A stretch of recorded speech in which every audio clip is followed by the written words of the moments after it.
నమో శ్రీనివాసాయ నమః. నమో వెంకటేశాయ నమః. అందరికీ నమస్కారం అండి. ప్రతిరోజు రాశి ఫలితాలు తెలుసుకోవడానికి ఇంకా మన ఛానల్ సబ్స్క్రైబ్ చేసుకోకపోతే ప్లీజ్ సబ్స్క్రైబ్ చేసుకోండి. లైక్ చేసి మీ పూర్తి సపోర్ట్ మన శ్రీనివాస ఛానల్ కి ఇవ్వండి. ఈ వారం రాశి ఫలితాలలో గోచార్య రీత్యా వృషభ రాశి వారు ఎటువంటి శుభాశుభ ఫలితాలను పొందుతారో తెలుసుకోవడానికి ఈ మన వీడియోని ఎక్కడా స్కిప్ చేయకుండా చివరి వరకు చూడండి. ఎప్పటి నుంచో కక్ష ఉన్న ఈ శత్రువులు ప్రేరేపించడంతో గొడవలు జరుగుతాయి. కానీ గొడవలు దేనికి పరిష్కారం కాదు. ఇది బాగా గుర్తుంచుకుని గొడవలకు ఎవరైనా ప్రేరేపించినా మీరు గొడవకు వెళ్ళకండి. కూర్చొని మాట్లాడుకుని మీ సమస్యను పరిష్కరించుకోండి.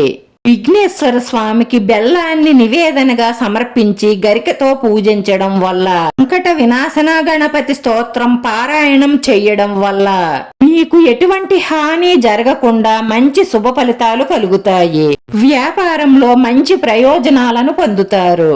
వ్యాపారంలో కుటుంబంలో ఏమైనా సమస్యలు ఉంటే విష్ణు సహస్రనామావళి పారాయణం చేయడం వల్ల లక్ష్మీదేవి సమేత విష్ణుమూర్తికి పాలతో చేసిన నైవేద్యాన్ని సమర్పించి మనస్ఫూర్తిగా పూజించడం వల్ల మీకున్న ఆటంకాలన్నీ తొలగిపోతాయి. విలాసవంతమైన జీవితాన్ని గడపాలని, సంఘంలో పేరు ప్రతిష్టలు సంపాదించాలని కోరుకుంటారు. విద్యార్థులు చదువులలో మంచి విజయాలను సాధించడానికి విఘ్నేశ్వర స్వామిని పూజించండి. మీకున్నటువంటి విఘ్నాలన్నీ తొలగి మంచి ఫలితాలను పొందుతారు. వస్తు వాహన వస్త్రాభరణాలను కొనుగోలు చెయ్యడానికి ధనాన్ని ఖర్చు పెడతారు.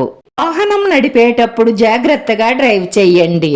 అవసరమైన ఖర్చులను నియంత్రించకపోతే ఆర్థికంగా ఇబ్బంది పడవలసి వస్తుంది. కాబట్టి అనవసరమైన ఖర్చులు చెయ్యకుండా మీరు సంపాదించే దానిలో కొంత పొదుపు చెయ్యడం వల్ల రాబోయే రోజుల్లో మీరు చాలా సంతోషంగా ఆనందంగా జీవిస్తారు.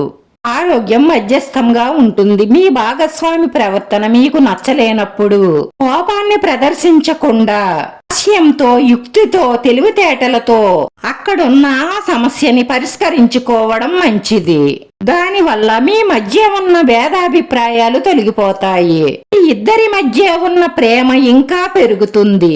ఉద్యోగం కోసం చేస్తున్న ప్రయత్నాలు ఫలించాలన్నా, అప్పుల బాధలు తీరాలన్నా, సంతాన శుభవార్తలు అందుకోవాలన్నా, పోటీ పరీక్షలలో విజయం సాధించాలన్నా వెంకటేశ్వర స్వామిని మనస్ఫూర్తిగా పూజించి వెంకటేశ్వర స్వామి ఆలయంలో అర్చన చేయించుకుని వెంకటేశ్వర స్వామి వారికి తులసిమాల సమర్పించి ప్రతిరోజు ఉదయాన్నే వెంకటేశ్వర స్వామి సుప్రభాతం వినడం వల్ల అన్నిటిలోనూ శుభ ఫలితాలు కలగడమే కాకుండా మీ మనసులో ఉన్న కోరికలన్నీ తీరి మానసిక ప్రశాంతత లభిస్తుంది. వీడియో నచ్చితే లైక్ చేయండి, షేర్ చేయండి. లైక్ మాకు ఎంతో విలువైంది. మీరు లైక్ చేయడం వల్ల ఈ వీడియో కొంతమందికి చేరుతుంది. మన శ్రీనివాస ఛానల్ ను ఆదరించండి. అందరికీ ధన్యవాదాలండి. నమో వెంకటేశాయ నమః.